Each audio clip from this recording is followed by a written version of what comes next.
And Are You Okay is a not safe for work podcast, so any young listeners are discouraged from continuing. However, we literally have no way to track that, so do whatever the hell you want and enjoy the show.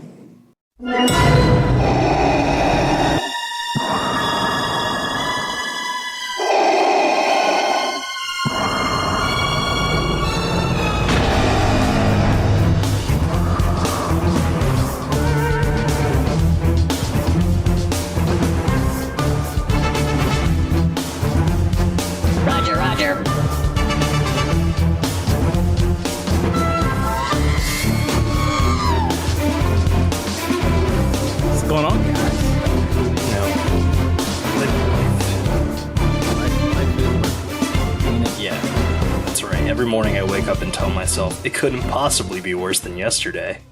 Every day I'm proven wrong. No, I'm just kidding. Set that bar high. Yeah, the bar was set when I couldn't develop memories. Ever since I developed memories, all downhill from there. It's a long hill, brother. I don't know. I heard about a shortcut. I heard if you jump off a really tall bridge, you don't have to. Or maybe just a cliff side, you know? Maybe you just get force pushed off a cliff. And end up in the world between worlds. That's right, that's where I'm going to cut it in. That's where I'm going to cut it in this week. You're listening to And Are You Okay? The Star Wars Podcast. Right. Do you have any? Star Wars Podcast? Yeah. Question mark? There is a question mark at the end of our podcast title, And Are You Okay? Is he? The Star Wars Podcast. I think he's feeling pretty good this week. I mean, he showed up. He is feeling good. His skin looked great. Yeah. Digital exfoliation, people. That's where it's at. Whatever routine he's doing in the world between worlds is working. What's the whole thing? They like suck the life force out of babies. That's what they do over on the West Coast. That baby blood, baby. Forever young. Oh man, what an episode! I walked away from that thinking that I think it was in my opinion, the best episode of Star Wars television we've gotten in the Disney era. Obviously, there's a lot of people who hold Andor in high regard, but I'm sorry, this had everything I want out of Star Wars in it. So I'm feeling pretty high coming off that one. Very good. Yeah. So good. And I have to blame you guys for my high expectations for Met, because y'all texted me how great it was before I watched it. So I was like, this shit better be amazing. I swear to God. Did it hold up? No, it held up. It was great. That's what I like to hear. I like to think that Ray and I have a pretty good bar for where things sit. Nah, y'all did. Yeah, my expectations tend to be low for most things, so. You ruined everything. Yeah. Well, this one couldn't even stop the ruiner herself, so. No. I mean, without further ado, I guess I'll Star Wars dive. Oh, no, that's not what we're doing. Hold on. I'm going to put in like the sound effect of like it not. It's the. That was a really bad impression. It didn't work? You know exactly what I'm talking. You know exactly what I'm talking about. Yeah. So now we're going to hyper dive right in, and I'm going to start off with a quick plot synopsis. Attempt to fix the T6 shuttle in an attempt to contact Hera and the New Republic for reinforcements. Ahsoka and Sabine discuss the difficult choice of the enemy or nobody being able to make the journey to Ezra. The Jedi are attacked by Baylon's droids and soldiers and are forced to make a move to secure the star map. Hera defies the New Republic, embracing her rebellious nature to pilot the Ghost and lead a squadron of X-Wings with Chopper and Jason by her side. Morgan uses Night Sister magic to ensure the coordinates of their hyperspace jump are accurate and returns to the Eye of Sion. Ahsoka and Sabine encounter Shin and Merrick, where an epic fight ensues, resulting in the demise of Merrick. Baylon stands guard at the star map to defend his aspirations, while Ahsoka fights tactfully in an attempt to keep a dark future from occurring. Sabine fakes out Shin, but is ultimately cut off as Shin escapes back up Baylon. Ahsoka burns her hand on the star map, pulling it from its position, delaying the coordinates from completing. Ahsoka is tossed from the edge of the battlefield in Sabine's hesitation. Baylon reveals the fate of Sabine's family and uses Ezra as a tool of corruption to put the path to Peridia back in the palm of his hand. The star map is destroyed by Baylon to keep anyone from pursuing them. Hera and her squadron show up too late to make a difference as Baylon, Shin, Morgan, and Sabine in custody launch into a different galaxy far, far away, and Ahsoka wakes up to the murmuring of a familiar voice. She finds herself in the world between worlds, across from her master, the Chosen One, Anakin motherfucking Skywalker. Yeah, buddy. Snap, snap, snaps. Yeah, buddy. He was the moisturized one. Oh, yeah. Chris, Annie, just are took you a nap okay? or He something. said yes. he said, yes, I am. Better than ever. Better than ever. He's like, I'm breathing by myself. Like, it's great. It's What's great that shit Zac Efron did to his face? He embalmed it or some shit? That's what it looked like. He That's definitely looks definitely like what it looked like. he definitely looks like a cadaver now. They do science experiments on you, sir. I like don't really know where to start. There's so many things that I want to talk about, but I guess a good place would be The beginning. I mean, Hugh Yang kind of held his own. Oh, yeah, man. Fighting the droids off. Let's talk about the fact that, a droid I don't think any of us was going to be front and center ends up being this force of nature defending himself and the shuttle. Obviously, it wasn't successful, but it bought them enough time. What did you guys think of that sequence, and how do you feel about Hugh Yang being able to defend himself, unlike many of the other droids that we so commonly see our protagonists paired up with? 3PO can't even bend his arms. It's just stuck like this at all times. Hugh Yang out here boxing. That fight was crazy. That attack droid that he came in guns blazing. That I was like, oh shit. You know, it's crazy because I was watching it on my lunch break. So I had looked away for a second, when he was like fixing the ship, and then I was like, oh shit, fight action. Oh wait, what happened? I had to rewind it back. That shit was crazy. Why don't Hugh Yang have his own lightsabers? I feel like, he worked at the temple, he trained younglings. I feel like at least have some training sabers set to stun. I feel like he probably because didn't you see them in the ship? So I feel like he does. He just doesn't necessarily carry them on him. That's a good point. But I mean, I feel like we knew, I don't know, that whole sequence with Sabine's training, we were hoping that he had some moves. So as you commonly like to say, foreshadowing. Yeah. Oh, so I haven't said that in such a long time. Bringing it back. Yeah, Ray, you make a really good point. He has those on the walls. Do you think it's going to end up being, at some point, he's going to whip them out? Double entendre, don't ask him how. I don't want him to look too much like Grievous, but I mean, he clearly knows how to fight, knows how to defend, and obviously knows how to use a lightsaber. So I don't think it'd be out of the realm of possibility. I love it. Yeah. Maybe Grievous light. Not Grievous. Grievous adjace, as Matt would say. There we go. She gets it. We can't help but adopt his vocabulary here. I love it. I speak in isms. That's all I do. That's one of my favorite things about you, buddy. I appreciate that, good sir. I appreciate that. But yeah, I was super hyped that he used his back arms. I thought that was super cool. Yeah, when the guy that was great when he was holding his hands and he was back arm punches. Mm-hmm. This is a good time to rewind a little bit and mention that the Writers Star Guild Wars and Screen Actors podcast Guild are fighting the good fight, and we are in solidarity with them in getting fair wages, but we don't plan on becoming part of those guilds, so we're going to talk about the nerd shit. But yeah, had to throw it in there real quick before we move on. much obliged. We don't want to get blackballed. Yeah, there were a couple kind of dumb things, but just little details that I really like with the way that they present Hugh Yang. When he's looking around, his eyes, as if he's straining his eyes like a person would, but it's almost like it's trying to focus. I feel like that's kind of cool the way that they do that, where it's not over the top, that wouldn't make sense because he's a robot, but it just kind of adds to it. And then when the droid or soldier or whatever had his hand over his mouth, it didn't muffle as if his hand was over someone's mouth. It muffled like it was over a speaker, which is what makes sense for a droid. So just those tiny little details, I kind of like that too.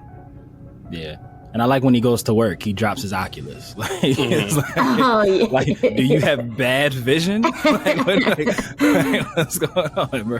You know, it kind of reminds me of how the MCU treats Spider-Man's like reactive like eye lenses. I thought about that too. Yeah, and it's a nice touch. I think it puts a little bit of reality into this thing that we've considered fantasy for so long. You know, technology grows, we get to see it kind of like influence how our science fiction and science fantasy is presented to us. So I think that's a great point to call out. And Matt, I do also love the fact that he has a little magnifying glass for when he's doing the detailed work. And it's literally only when he does repairs. Like any other time, it's just up. I also feel like there's a very large green smoking elephant in the room. How does everyone feel about Merrick meeting his end in this episode? I was surprised. that he bit the big one. That he bit the dust. But I'm not mad that he wasn't anyone. I don't know if I thought it or I said it on the first episode. I was like, a mystery person doesn't always need to be a person. Like it can just like kind of just be like I love me a good red herring. So I wasn't upset. And I feel like they left it open enough that, you know, like what he was could be a thing in this show later on, like with Night Sister Magic. Because I know there's like a lot of debate on like what he was. Because I know some people harken back to Clone Wars when Darth Maul's brother, whose name I always forget, Savage. Yes, Savage. Yes, when he died, like green shit smoke came out of him. So people were like, oh, what if it's him? But then the low hanging fruit was like Night Sister Magic.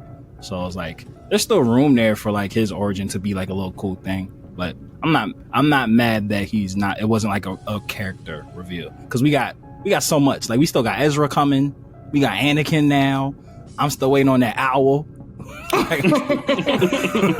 this would have been the place to freaking see the owl. I just knew the owl was gonna come swooping by. Like, I just knew it. I was looking up in the corners of the TV. I was like, it's coming. It's on the way. Matt missed everything else. He was just. I was like, move, Hayden Christensen. That's true. Well, where's the damn owl?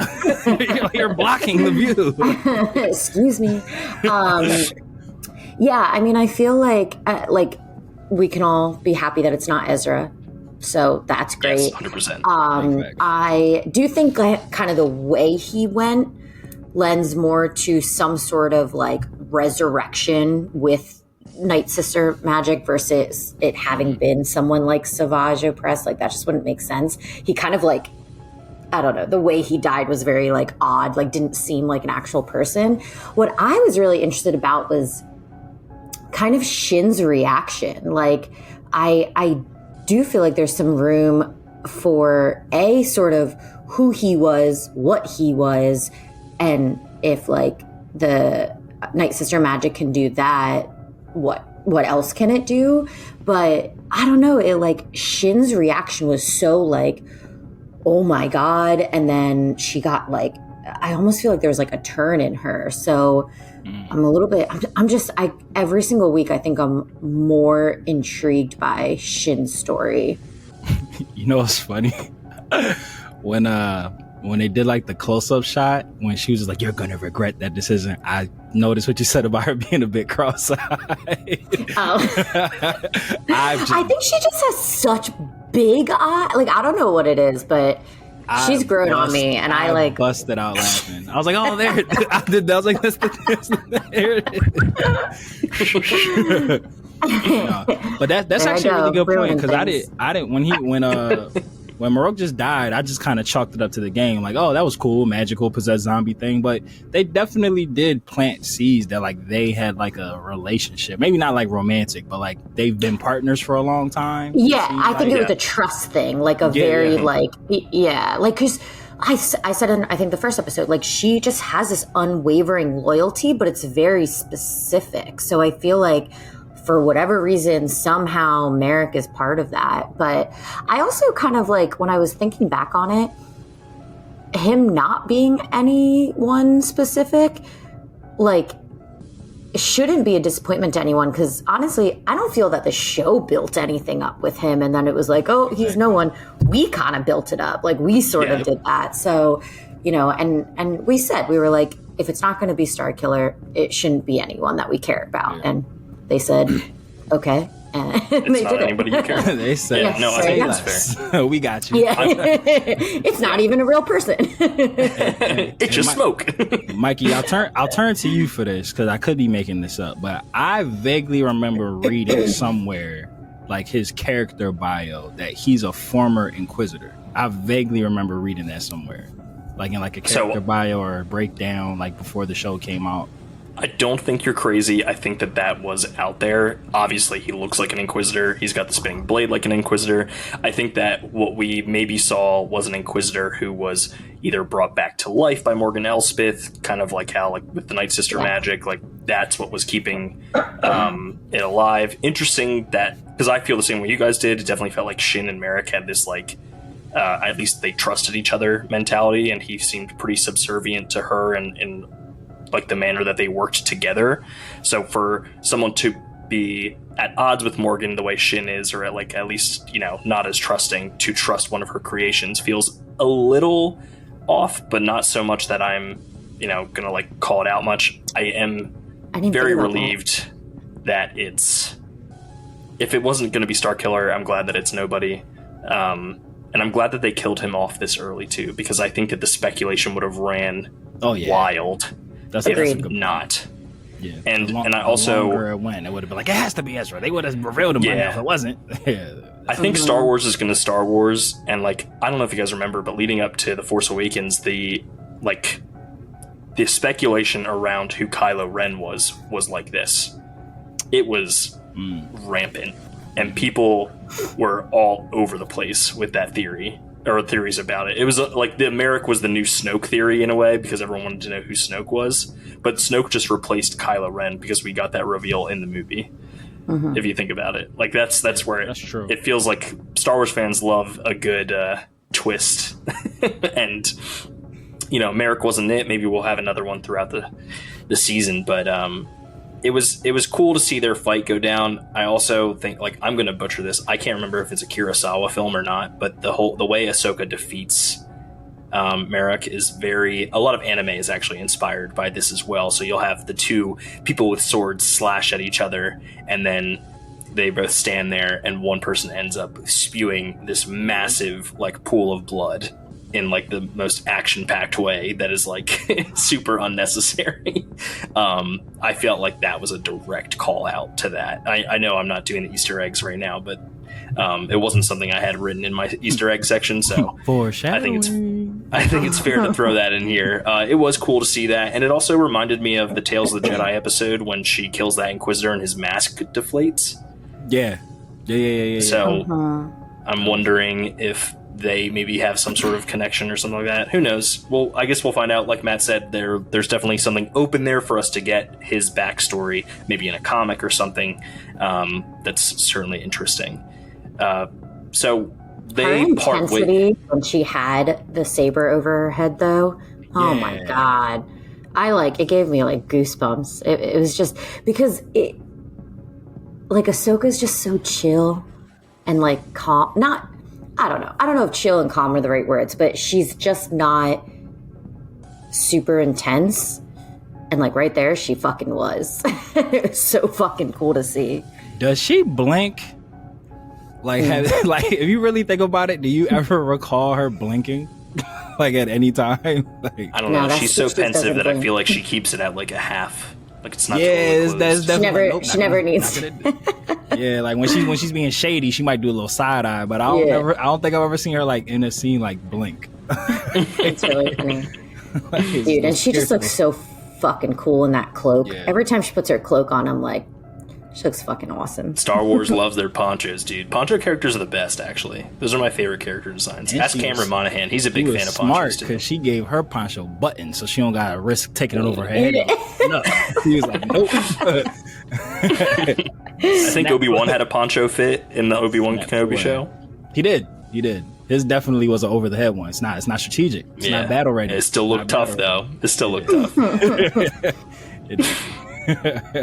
So we talked about Merrick and Ahsoka fighting, but there are two other lightsaber battles that were very well done. To me, they carried the show in terms of my enjoyment. Sabine versus Shin, we did talk about it briefly, but I loved that Sabine's last resort was to go to her lightsaber. She stuck with what she knew.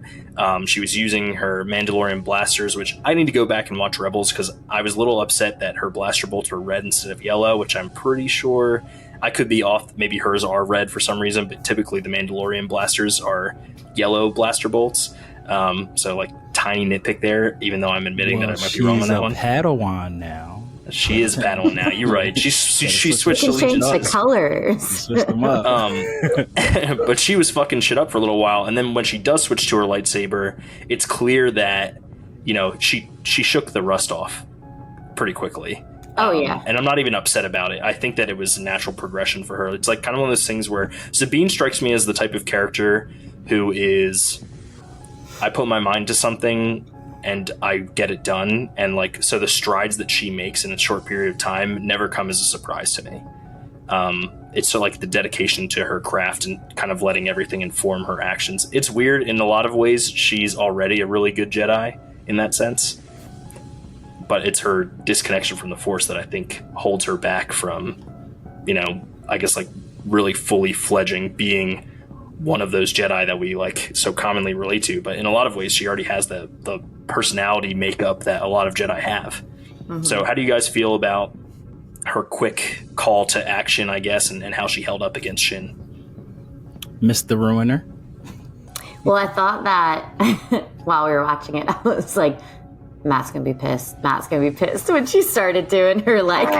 Oh my bro! When she started doing her Force fake out thing, I was like, I was like, ooh, and then it was like a little fake out, and I was like, all right. But yo, am I tripping? Or you heard like the HVAC Force noise? I swear I heard it. Like, and like really, Shin looked like she had like a resistance for a sec too. Yeah, we're gonna bring that up again. So I'm glad that you called that out. But I'll bring it up when I get to the next time in the episode that it happens. But please keep going. What? Yeah, that made her lose her thought process. Oh, I'm sorry. But the sound effect. I don't. Oh, the sound. Okay. Yeah. Never mind. The Force sound, like when she. But like, she doesn't do it again.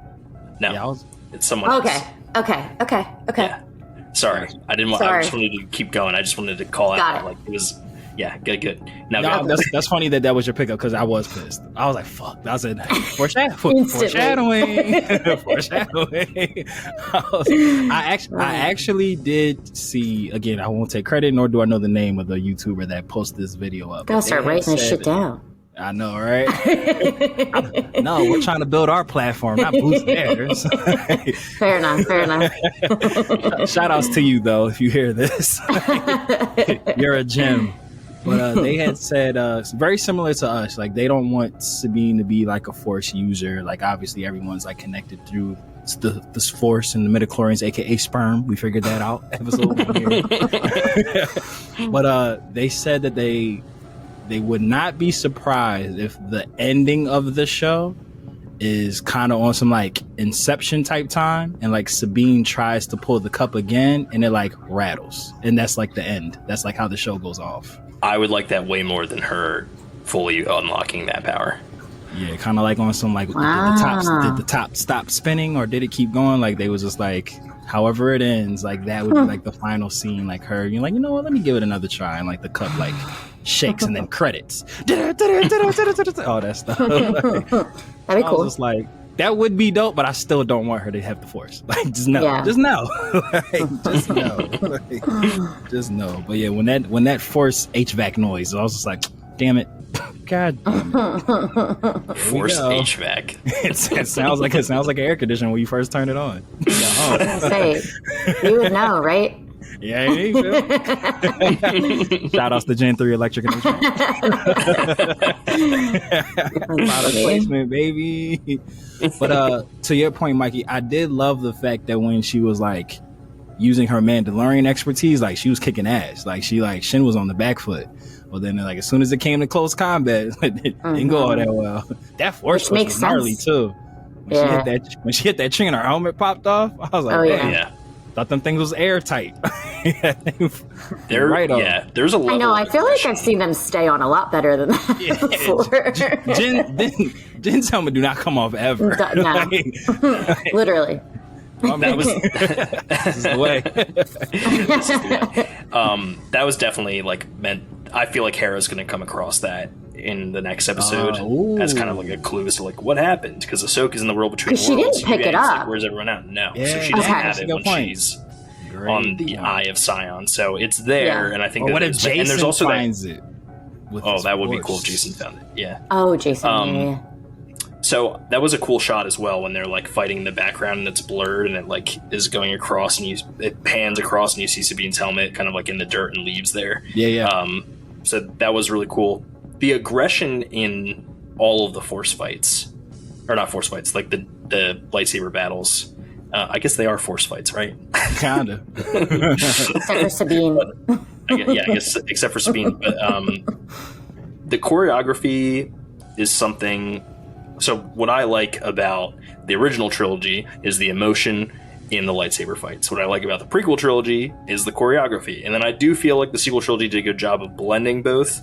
This feels like the next step in that right direction of blending the two, but making it feel a little more real. And the stakes in these fights feel higher. Mm-hmm. And I genuinely think that that's what sets them apart from some of the stuff in like The Force Awakens and The Last Jedi and Rise of Skywalker. Not shitting on those. One of my favorite, lightsaber battles ever is in The Last Jedi. So I do think that as long as they continue down this path, we're going to get some really interesting lightsaber fights moving forward. Yeah. Can I ruin something? Go ahead. After watching it the second time, there were parts of the saber fight between Ahsoka and Baylon that felt like shitty choreography. Like, if you're about to call out the spin, I'm gonna fucking lose it. The spin. When Baylon spins in the air, that shit was dope. No.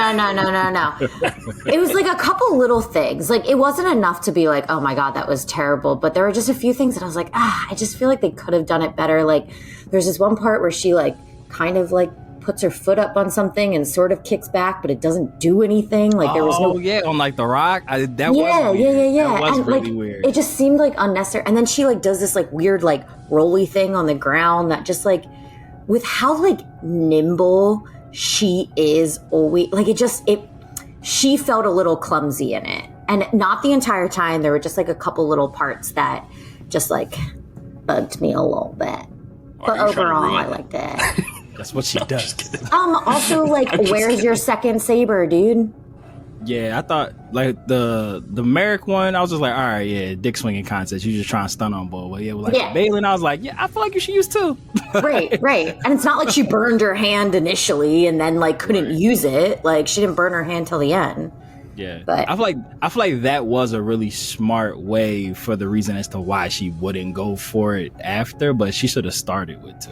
Yeah, and it was like so long of a period of time, like from the start to burning the hand, and then such a short period of time from burning the hand to, cliff diving. So spelunking. And spelunking. That's what the kids. So speaking of the star map burning Ahsoka's hand, this theory comes to us from our old producer Scooter, aka Rice Dad. He said, what if the star map burning her hand ends up being the reason they're able to chart the coordinates? On some Titan AE shit? The maps on the hand. You said that. I said I hate that. We need a Creed. We need a Creed theme song as they travel across the bridge to Terabithia. Listen, if they're dumb enough to do the Goonies ass shit with the like dagger at the Death Star in Rise of Skywalker, I think that they could do the hand thing with Ahsoka. I think it's plausible. I can see that. I don't want to skip ahead, but I do have a fear as to what is going to happen. Like, this is not a safe space because Ray will make you feel bad about your opinion by ruining it. But go ahead. I'm just kidding. Hey, you were late. When I'm right, I'm right. You were late to the Gray Hoodie Gang. Me and Ray, we here. Yeah, that's true. I'm just an add-on, a DLC pack. But to speak to the point about like the map, I'm afraid that Ahsoka's gonna leave back in time to like stop the map from being destroyed, which I feel like totally takes away from like the gravity of Sabine like betraying her. Like I want them to like ride that story a bit more, like Sabine like giving Baylon the map. Spoiler, giving Baylon the map and moving on. But I do have a fear that she might pull a Ezra and like go through a window like before she got pushed off the cliff and like restart that part, which I don't. Let me calm your fears, my guy. Calm him. Because Dave Filoni has gone on record saying that the world between worlds is not meant to be used for time travel, and that like it's in its conception is not really what that like. It's a place where everything kind of comes together, all the paths align, kind of like the way Kanan says all paths are coming together now. When Ezra pulls Ahsoka out of that moment, it doesn't necessarily affect anybody else but Ahsoka. Now, emotionally, in that timeline, obviously, yes, they are affected by the loss of Ahsoka, but her life being spared doesn't stop anyone else's life from continuing, if that makes sense. No, I got you. And she technically, had he not pulled her through, she was dead and she died anyway, so they would have been without her regardless. And when she comes out, we don't know at what point she leaves the World Between Worlds, but even Ahsoka says to Ezra in the World Between Worlds episode of Rebels that if Ezra was to pull Kanan out of that moment, the future that Kanan would survive and go back to, they would be dead. Yeah. I think Dave has a lot of respect for storytelling decisions. I don't think Anakin's going to step through a door that he's not supposed to. I don't think Ahsoka is going to meddle with time, but I do think that she is going to ultimately find the answers to how to get there, and maybe the doorway she walks through is something that puts her where Sabine is, as opposed to changing the timeline in any way, shape, or form. I hope so. And just because she's in the World Between Worlds doesn't mean that she is dead, correct? Correct. Okay, that's what I thought, because we were talking about it at work, and Jeremy was like, oh, that was such a bad way to die. And I was like, she ain't dead. What do you mean? But then... Yeah, Jeremy. One of the... He probably smells like lemon and... What was the other thing? Sandalwood. He said. Sandalwood. Yeah. He'll be listening to last week's and this week's next week. One of the things that he has read is... and I'm sure it's like more of a jokey theory, but that she's going to use the World Between Worlds to somehow like redo episodes 7, 8, and 9, which I thought was really that is literally what every single male YouTuber who has never seen a boob in real life. I thought that was really funny, but like you just said, like the incel menace. Yeah, are the people who are like championing that theory. And it's never going to happen. The incel menace has to be the name of this episode. That's so funny. That's hilarious. They call themselves the fandom menace, but they're just a bunch of people who like literally can't get laid. So. You can't even call them the phantom incel because like they just make themselves known, so they're not phantom. But Incel Awakens, sure. The last incel. I don't know. We'll call it something. Last incel. Let's hope, The last incel. No, they make more every day. What are you talking about? Rise of the incel. Rise of the incel. They're not reproducing. How are they making more? In a lab. Yeah, exactly. But yeah, no, It's like the Powerpuff Girls where they're like, instead of sugar, spice, and everything nice, it's like racism, white people, not leaving your mom's basement. These are the ingredients made to make the perfect incel.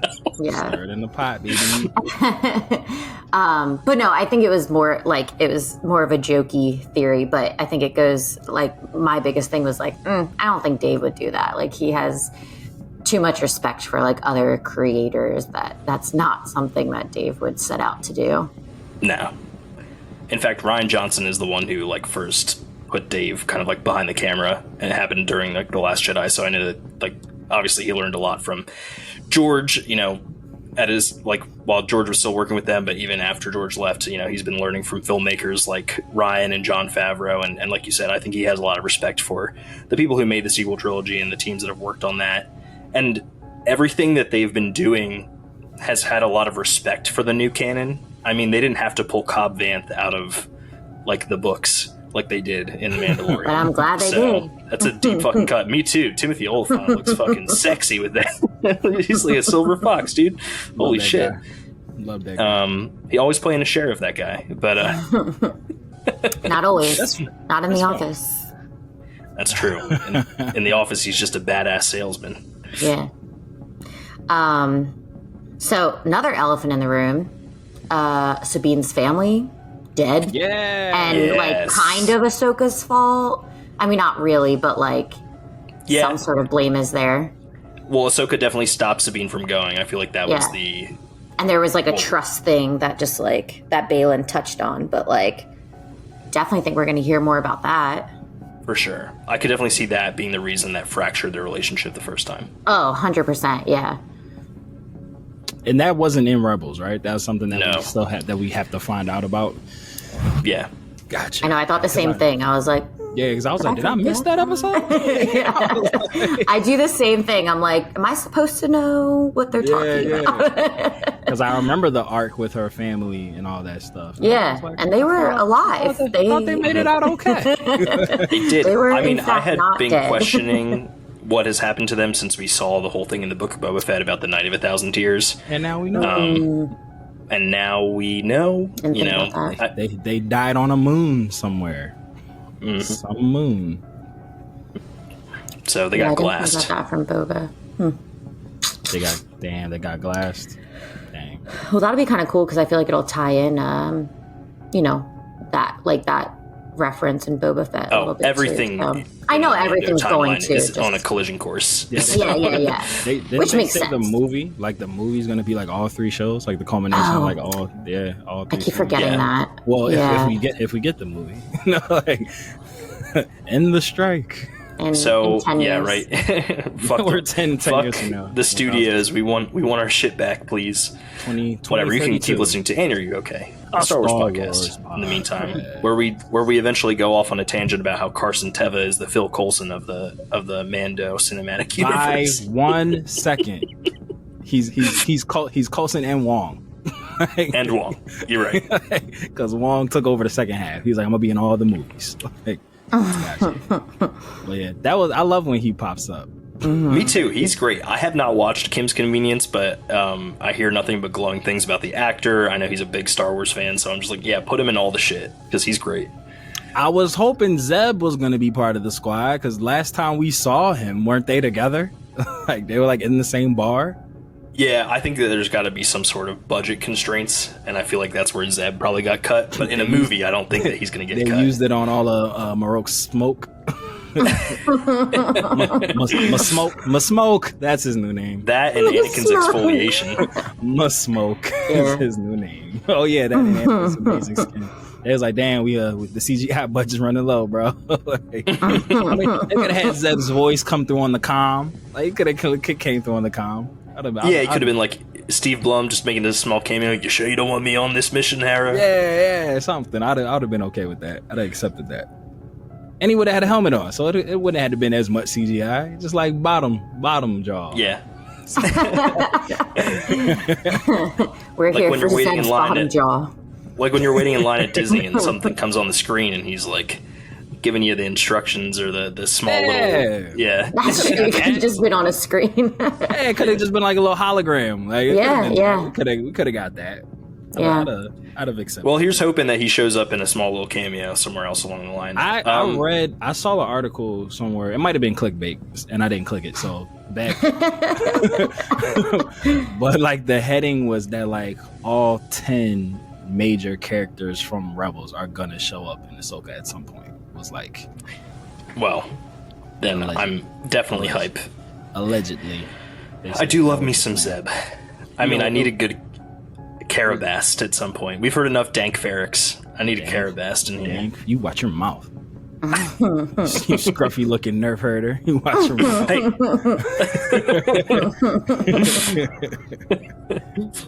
How do you guys feel about so we're halfway through, right? And now we are jumping into a completely new galaxy. I really thought that it was going to be something where it was closer to the end of the series, but we're clearly going to be spending potentially 4 or 3 episodes there, depending on how they handle the next episode. The bridge to Terabithia is open. How have the Eye of Sauron from Order? It's gonna be great. So now that the One Ring has passed over to, It's rolling them all. Okay, well, first of all, their freaking jump into hyperspace and fucking up Hera's crew was crazy. That was like nuts.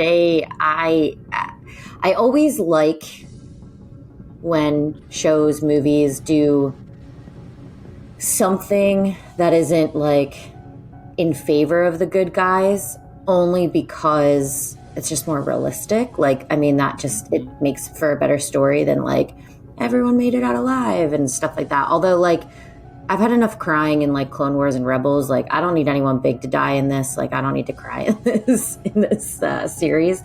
But yeah, I mean, I can't imagine we're not seeing it next episode. We have to, right? Otherwise, like, what the fuck are they doing? I think the only shots we haven't seen that are from the trailers are every shot with Thrawn. Yeah. Right. And I feel like if Thrawn's there, then Ezra is hopefully close by. Yeah. I hope this just means that we get a decent amount of Amon Esfandi playing, Ezra in this new galaxy. I'm definitely interested to see how that plays out, what he's been up to. Has he been in jail this whole time? Like, did Thrawn just meet up with the other Chiss Ascendancy people and he's just got him in shackles? Like, what's the deal? I hope they got better barbers in this new galaxy. I will say this, Matt. I'm confident that his haircut will not be a just greased over, painted like bowl cut. Or not bowl cut, but buzz cut. You've been wrong before. I have been wrong before, but like I want old Ezra hair. I want shaggy You've been Ezra stranded hair. for 3 years. Have a name. No clean cut. Get the fuck out of here. I need some 5 o'clock shadow. I was gonna say the Hasbro Black Series action figure that has art of Ezra shows him with not that haircut. It's like a different haircut. So Yeah, well, it hopefully showed he just Jason has with not green hair too. Yeah, there you go. that was Lego. That was Lego. Come on, guys. I'm trying to let the toy leaks speak for themselves. Yeah, no, we got to see it next episode. But I have no idea where Hera's playing in, how Ahsoka's getting. Like, I have no speculation. I don't know. I have a sneaking suspicion. I don't know. I'm 50-50. As I said it, I changed to 50-50. I wouldn't be surprised if all of next episode, especially this being like a longer one, is spent like in the world between worlds. Like, I think that'd be a cool episode to like show live action Clone Wars shit. Like, I don't know, she needs to like see certain things to help her. For it. Yeah, like the hero that needed to learn from her mistakes of the past. So like Anakin could take her on a tour of like past shit that she's been holding on to, and like, I'm even fine with them like kind of like they show the door and it like zooms in, and as we're seeing it from their perspective, it becomes the flashback, and we kind of like go into those portions of like I'm a big proponent of that, Matt. I really hope that they do something like that. We're gonna see it in a movie theater. It would be incredible to get like Ewan McGregor in there too. Like a few Obi-Wan moments would be phenomenal. Maybe we get a little bit of Yoda. Who knows? Like, this is the time to do it. Action Obi-Wan Anakin Clone War armor outfit. Like, let's see. I'm dying for it. I'm dying for it. I need the Stormtrooper arms. Like, give it to me. That's all I want. Yo, if we get live action Clone Wars on the big screen, dead. Oh, Ray is saying on the big screen because we happen to live close to one of the theaters that's showing Ahsoka's Episode 5 on the big screen. And if we get there early enough, we'll get seats. At least that's what the ticket says. We are getting. Matt lives like 10 minutes away from that theater. He's in there. I will bogart and hold you. Get the fuck out of here. Keep it moving. These are not the seats you are looking for. At that point, they have to respect the game. Yo, I feel that's what I'm gonna do. I'm gonna go there. I'm gonna find 3 seats, and I'm just gonna. These are not the seats you're looking for. I feel like they'll just respect it. They gotta respect you. They'll be like, and if not, they're not real Star Wars fans, and they shouldn't be there. Exactly. I'll sit on the floor to watch that Bang, shit. bang. I don't give a fuck. Yeah, right. Yeah. I'll bring some If they pillows don't- and blankets. If they don't respect it, I'm like, Oppenheimer's down the hall, buddy. Get wrong theater. You want to see Kyle. explosions? Go watch that silent one.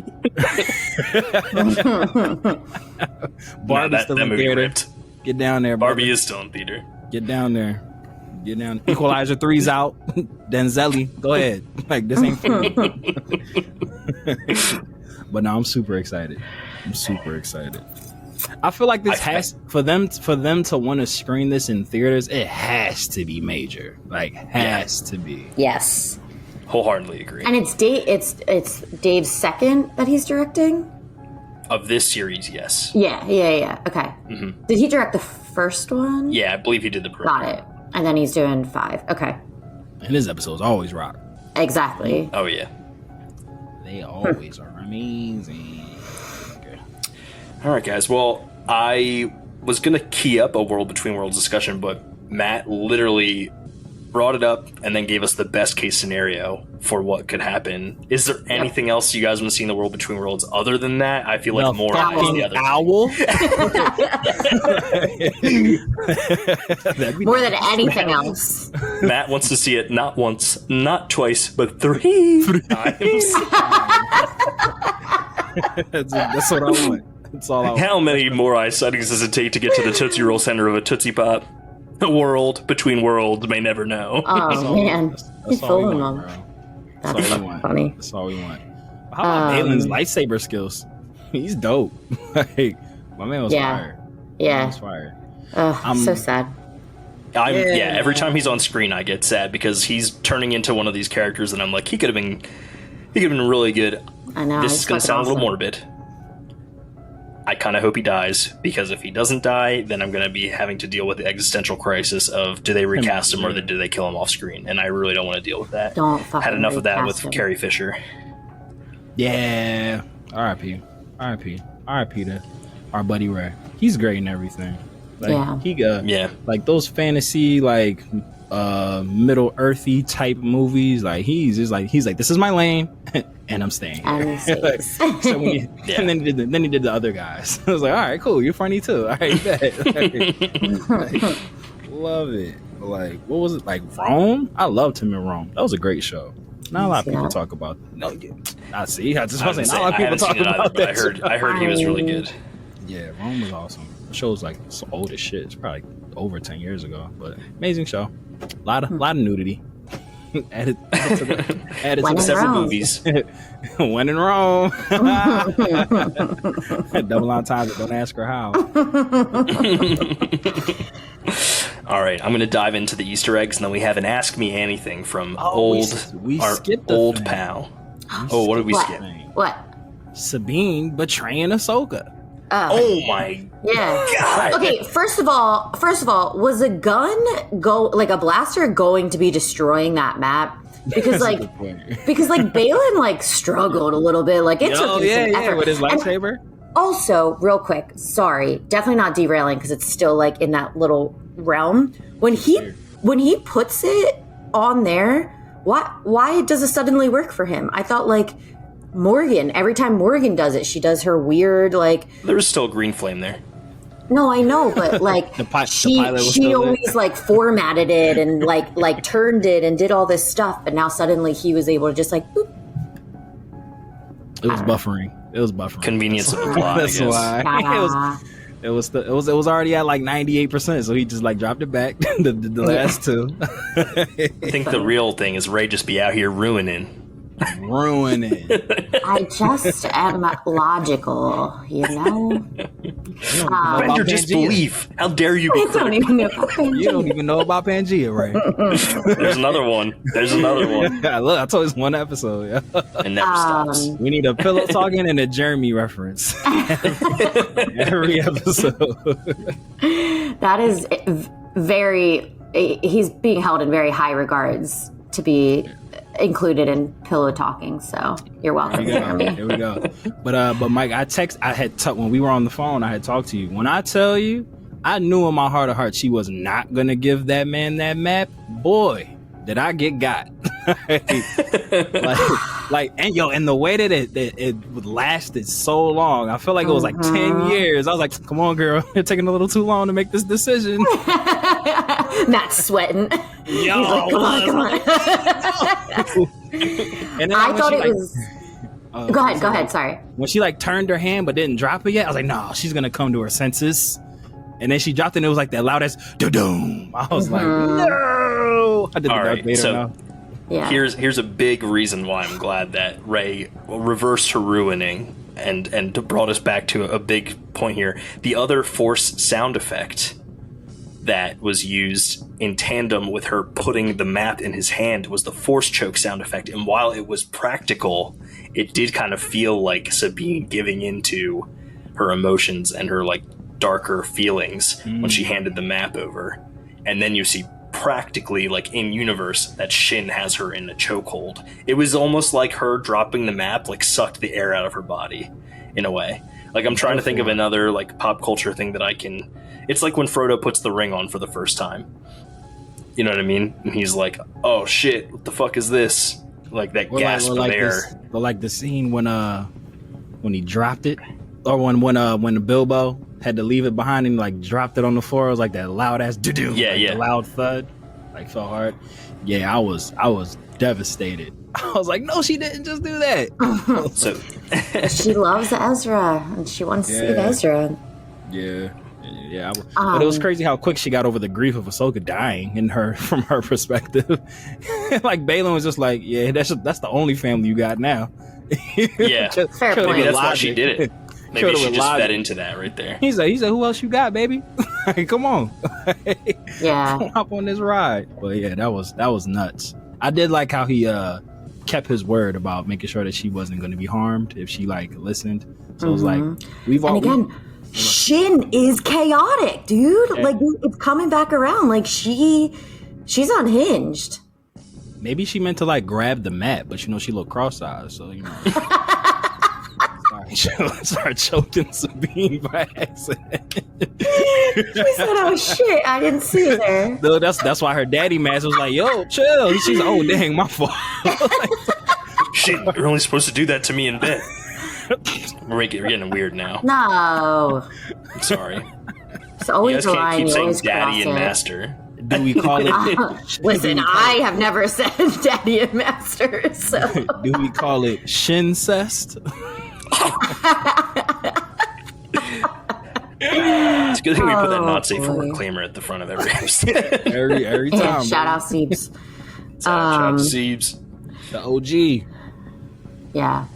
Speaking of bad parenting, though, Hera bringing Jason along for the. I was like, bitch, what are you? You have no idea what is like in store for you. You're bringing your freaking son who. I mean, I don't even know how old he is. I was like, damn. But I'm excited. Yeah, I'm excited about it. She's aware of the stakes. Like, there's a high probability that you might cross Thrawn's path. You about 100%. To bring your son. Yeah. Them green people, man. Yeah. Them green people. Green people. They don't do it right. They're not parenting right. But I loved the part where he was like, I got a bad feeling about this. Like, I was like, he said the thing. That was one of my Easter eggs. So I think I'm going to transition into the Easter egg segment of this show. No sounder for that one. I'll come up with something eventually. Give it to me, Daddy-o. So, some Easter eggs that we had in this episode. Ahsoka is still using the Fulcrum call sign. This was established during the Clone Wars by Anakin Skywalker and is used heavily by the Rebellion, notably Ahsoka. Other notable Fulcrum agents are Saul Guerrera. All of them. They all Cassian Andor at one point uses Fulcrum. Agent Callus, who does Callus have a first name? Fulcrum. Maybe Callus is his first name. Fulcrum. Fulcrum Callus. So Sabine uses her Beskar armor as a shield, showing off its strength. Beskar has always been strong but more visually shown in like this new Mandalorian era as being like a very big deterrent to lightsabers. So it was cool to see that they like kind of set that precedent and they're continuing it throughout the new canon.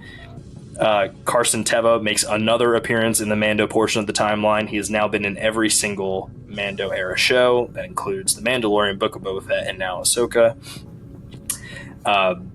The Phoenix Leader call sign is still used by Hera. That's kind of like an obvious one, but it is still cool to hear. The star map visually is extremely reminiscent of the star maps that lead you to the Star Forge in the Knights of the Old Republic video game. We have seen star maps in Star Wars several times, but this one is like very strikingly, like from a visual standpoint, similar to the ones in that game. And I think that it is a direct callback to that. We already went over Sabine handing over the map to Baylon, and the Force choking kind of being like at the same time that she feeds into her darker, like I guess like her emotions, like letting the dark side through. And then you guys just brought up Jason says he has a bad feeling. Another callback to famous in every single Star Wars movie. I have a bad feeling about this. Eagle-eyed viewers pointed out that cross-eyed view. Oh, eagle-eyed. Sorry. Eagle-eyed. Owl-eyed viewers. Owl-eyed viewers pointed out that Hera has a picture of Kanan on her dash in the Ghost. Oh, is it Freddie Prinze Jr.? Was it? Sure does look a lot like Freddie Prinze Jr. Oh. Yo, we get a Freddie Prinze Jr. World Between Worlds cameo next week. That would be wild. That's gonna be great. So that was another cool little Easter egg there. Anything you guys caught that I might have missed? I know that I'm typically the guy looking out for that type of thing, but yeah, I think you got it all, brother. Yeah, I think Baylon shifted between 3 different lightsaber combat forms, but I'm not familiar enough with them to call them out by name. So, sorry, I'm letting everyone down who relies on me to tell them what's what. Go watch a YouTube video on it. You have nothing to prove. And we'll transition into our next returning segment, Ask Me Anything. Well, Matt, that was quite elegantly timed, because our Ask Me Anything comes from founder of the pod. Oh. I was like, our question comes from a Star Wars podcast? It would be nice if it came from Star Wars, but it comes from our good pal Siebes, who we shouted out last episode, shouted out this episode, and he asks, would you rather have head tentacles like Ahsoka or Hera, the Leku, or be a Balchinian like the ones from Men in Black? Not the ball. K, he's a Balchinian. That fucking That's tough. That's tough. All right. If I'm a Balchinian and someone rubs my face, is that like a sexual stimulation for me? Because if that's the case, I think I'm rolling. When you scratch your Balchinians, is it as satisfying as when you scratch your actual balls? That's what I'm saying. Ray, what do you think? I mean, I'm gonna pick Ahsoka or Hera every time. This one. But haven't you ever gotten the great sensation of scratching your balls? Once in a while, yeah, sure. Yeah, every now and again, on the weekends. I think I would. But if someone taps your chin, you just have another. She's right. Spot. Definitely, that's I'm grabbing the Leku. Mm-hmm, Yeah, that's exposed. Yeah, give me head tentacles. Yep. I feel like that might feel better than someone playing with your hair. I love getting in my head. It's a personal thing. It's not you. No, it's just a personal thing. It's not you. Oh, no. Yeah. Rub my head tentacles, ma'am. Let's make Force sensitive babies. Thank you, Siebes, for your out-of-pocket question. We encourage you to ask me anything. You don't have to wait for the post to see it. You can just shoot me shit. I will spread it out across episodes. You can be confident that your questions will be answered here on And Are You Okay? A Star Wars podcast. A Star Wars podcast. Thank you. Is Siebes watching Ahsoka? He is watching Ahsoka. Not as quickly as the rest of us, but but he's out there. I'm sure he's got lots of questions. Is his bustling 4K picture of TV images business still booming? I think it's booming, dude. That's why he's not on the podcast anymore, because he's too busy out there taking pictures of his TV. No pixelation. The highest of quality. Sending bootleg photos. Well, that's the thing, right? They're not even bootleg. Look, you can't tell the difference. I know. I thought he was at a play. You saw that shit live? The Mandalorian on Broadway featuring Grogu Peterson. I don't know. I'm just trying to think of Grogu Peterson. Freddie Prinze Jr. would definitely do The Mandalorian live. You were gonna say Grogu. I was like, no, we talked about it. He's tall. He can't. He is tall. And Latino. And Latino. I was proven wrong. You know what's funny? In The Force Awakens, we were talking about, the reveal of Kylo Ren. When he took off his helmet, I was like, how did Han and Leia have a Puerto Rican son? even though Adam Driver is not Puerto Rican. But like when he took it off, I was like, oh, they adopted a young ethnic child. It was the hair. It was 1000% the hair. Yo. That's so funny. Oh man, but yeah, that is not what I expected him to look like. I was very surprised. It was like a very intimidating voice, and then that face, and you're like, yeah. I was like, that's a beautiful man. Like I'm not scared of him. I just want to run my fingers through his hair. Good soup. Great. It was wild watching that after, and I was like, this is different. Yeah, he reminds me a lot of my other favorite Star Wars character, Matt, the radar technician. Yeah, I do see the similarities. I do see the similarities there. And plus, that guy has seen Kylo Ren in the shower, and he said he has a six-pack. He said that guy was shredded. He said, dude, man. He said, we Matt did see him with the sucks, sweatpants up to here. Matt sucks. Well, this has been this week of Annie, Are You Okay? A Star Wars podcast covering Ahsoka episode 4 of season 1. We will hopefully see you next time after seeing Ahsoka season 1 episode 5 on the big screen, unless we get shafted by the Neshaminy movie theater. By the Neshaminy is hilarious. That sounds like something that was like trending in the 70s. Shafted by Neshaminy. It was a major scandal that was happening in like San Diego. The Neshaminy shafter. It was a wild time. That's like the runner-up to the Incel Menace as the episode title. The Neshaminy shafter. You got to put it in parentheses. Oh man, featuring. Chapter. Oh man. Oh boy. Woo. All right. Well, Matt, tell the good people where they can find you. All the same places that you can find my good brother Mikey Campbell, Darth Plagueis the Wise himself, as well as over on our sister station, The Avengers. We're building the network. The universe is expanding. But yeah, you can follow us and our good brother Troto Trav over at Dragon Ball Full Life DB4L_pod on IG and Twitter. And Super Game Day Outbreak. The whole family will be there. We're going to be there. Ray, you're coming. I don't know if you are, but you are now. It's on the internet, so it's real. Mike will be there. Matt will be there. Trav will be there. Tay, Paul, Yali, all caps. The whole DB4L Annie Are You Okay family will be there. October 21st, Cherry Street Pier in Philadelphia. If you're in the tri-state area, pull up. If you're on the West Coast, grab that flight.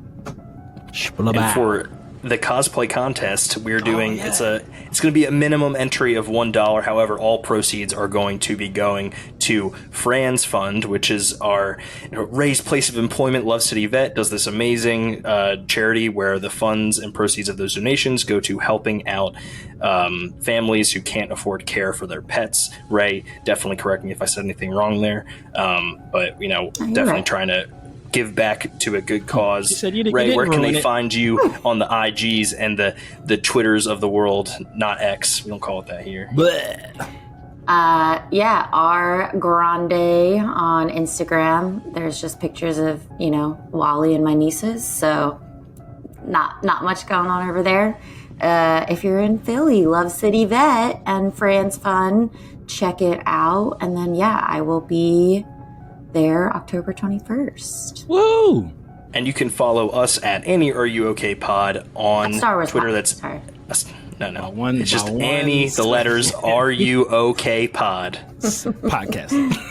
No, not podcast. Annie, Are You Okay? This is going to be a fight for the next Star 5 Wars minutes. podcast. We're going to. God damn it. Follow Mikey at Andy. Are you okay? A Star Wars podcast. No, that's not. Oh my god. Someone stop these guys. Did the Incel Menace hire you guys to do this? Is it because I've been calling them out for months? Shafter, baby. The Neshaminy Shafter. He strikes again. Whatever. You'll find the socials in the link in the bio. Figure it Please out. follow us. Please follow us on Instagram and Twitter at Annie Are You Okay Pod. Star Wars And we will see you next time. Right back here. Later, nerds.